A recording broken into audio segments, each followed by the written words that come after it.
প্রিয়তমা আমার, তুমি তোমার শেষ চিঠিতে লিখেছ, মাথা আমার ব্যথায় টনটন করছে, দিশেহারা আমার হৃদয়।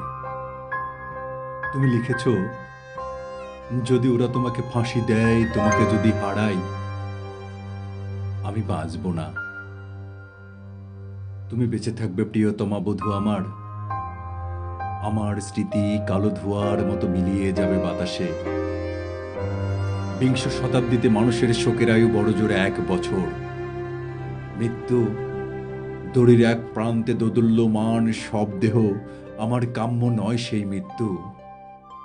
কিন্তু তুমি যেন জল্লাদের লোমশ হাত যদি আমার গলায় ফাঁসের দড়ি পড়ায়, নাজিমের নীল চোখরা বিথাই খুঁজে ফিরবে ভয়ে।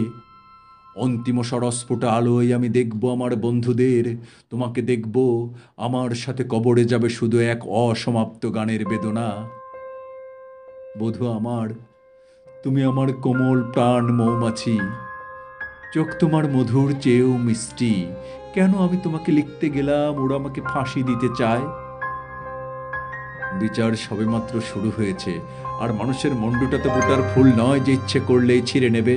ভুলে যেও না, স্বামী যার জেলখানায় তার মনে যেন অনবরত ফুর্তি থাকে। বাতাস আসে বাতাস যায়, একই ঝড়ে চেরির একই ডাল বাতাসে দুবার দোলে না।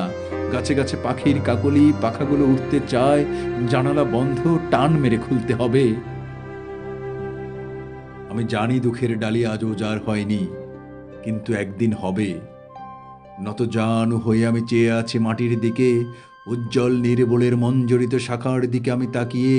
তুমি যেন মিন্ময়ী বসন্তী আমার প্রিয়তমা। আমি তোমার দিকে তাকিয়ে মাটিতে পিঠ রেখে আকাশ দেখছি, তুমি আকাশ, তুমি মধুমাস। আমি তোমাকে দেখছি প্রিয়তমা। রাত্রের অন্ধকারের গ্রাম দেশে শুকনো পাতায় আমি জ্বালিয়েছিলাম আগুন, নক্ষত্রের নিচে জ্বালা অগ্নিকুণ্ডের মতো আমার প্রিয়তমা। আমি তোমাকে স্পর্শ করছি। আমি আছি মানুষের মাঝখানে, ভালোবাসি মানুষকে, ভালোবাসি চিন্তা করতে, আর আমার সংগ্রামকে আমি ভালোবাসি। আমার সংগ্রামের অন্তঃস্থলে মানুষের আসনে আসীন তুমি প্রিয়তমা। আমি তোমাকে ভালোবাসি।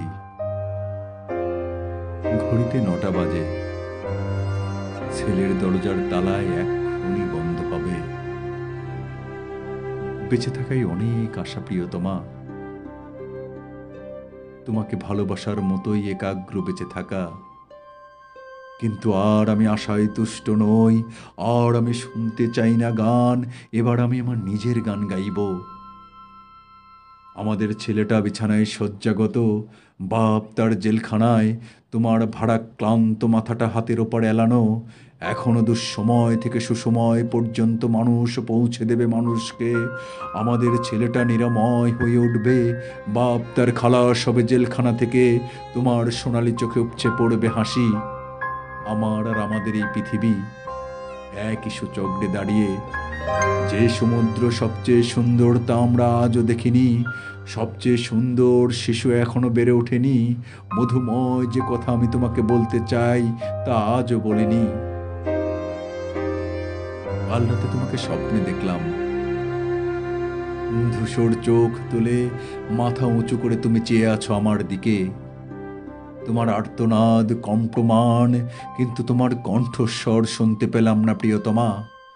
আশাভঙ্গের অভিশাপ নিয়ে জেগে উঠলাম। ঘুমিয়ে পড়েছিলাম বইতে মুখ রেখে। অতগুলো কণ্ঠস্বরের মধ্যে তোমার কণ্ঠস্বরও কি আমি শুনতে পাইনি?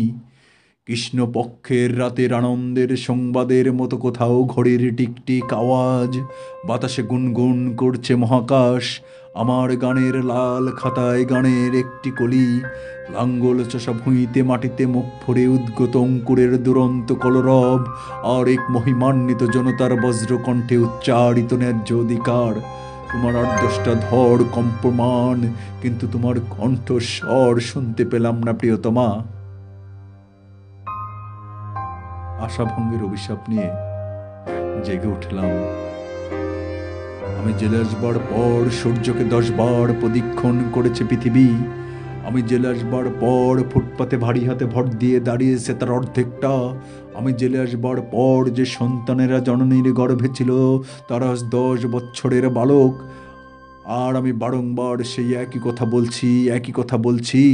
জেলখানায় কাটানো 10টা বছর যা লিখেছি তা তাদেরই জন্যে যারা মাটির পিঁপড়ের মতো, আকাশের পাখির মতো, সমুদ্রের মাছের মতো, যারা অগণিত, যারা ভীরু, যারা শিশুর মতো সরল, যারা ধ্বংস করে, যারা সৃষ্টি করে, কেবল কেবল তাদেরই জীবন বৃত্তান্তে মুখর আমার গান।